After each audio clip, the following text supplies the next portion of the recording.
Hem de posar un valor afegit i és moure una miqueta la coma, sol, platja i una tercera cosa que perfectament podria ser la posada en valor d'aquelles coses culturals i paisatgístiques que tenim a la ciutat.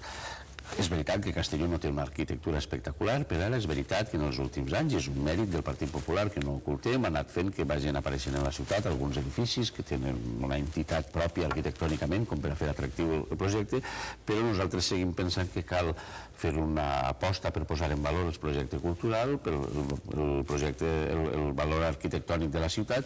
i el valor natural i paisatgístic, com paratges com el Molí la Font, paratges com la part que és terme municipal de Castelló, del desert de les Palmes, etc. Tenim un turisme aprofitable de curta estada per a gent que està fent turisme a València, per a gent que està fent turisme en altres ciutats grans del nostre entorn, d'escapada de 2 dies a Castelló, i sobretot hem de fer una aposta molt gran també per al turisme de congressos, perquè tenim un palau per a congressos, però no tenim encara les dotacions hoteleres suficients. Segons per lo que estàs explicant, vostès aposten per el comerç xicotet? Sí, sense cap mena de dubte, no només el del centre de la ciutat, sinó també el comerç de la perifèria. Tot i ser comerç que construeix la ciutat, necessitem uns barris que tinguin unes dotacions mínimes, sempre ho han dit, espais públics, etc., però també comerç. No sembla raonable que per a comprar-te un clau tingués que agafar el cotxe i desplaçar-te a l'altra punta de la ciutat. Nosaltres, a més, mantenem que això és molt fàcil d'entendre, el comerç de la ciutat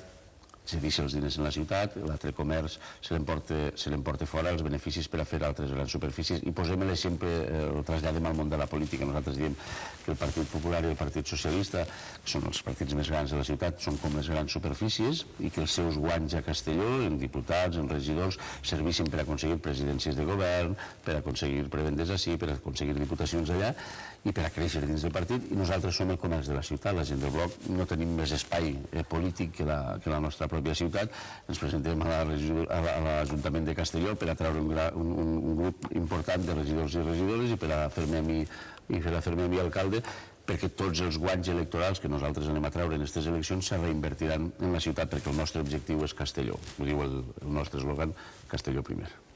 Per el model de turista que ve a Castelló? Hem de triar quin model de turisme volem. Jo crec que l'exemple de Benicàssim és exactament l'exemple d'allò que nosaltres no volem a Castelló, la massificació d'apartaments que acaben per deixar-se ben pocs diners i que són la gent de Castelló que se'n van allà,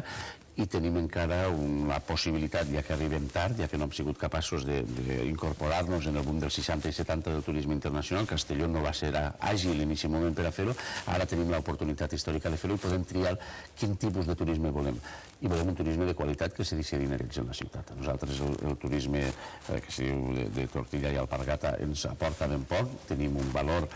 que afegir-li, que és la cultura d'esta ciutat, que és la capacitat acollidora que té esta ciutat, i una certa, encara que no sigui espectacular, un cert valor arquitectònic que tenen alguns barris de la nostra ciutat, que com a extensió del turisme d'altres ciutats podem posar en valor. Pues molt bé, moltes gràcies, Enric, per estar una altra vegada amb nosaltres i hasta la pròxima. Moltes gràcies.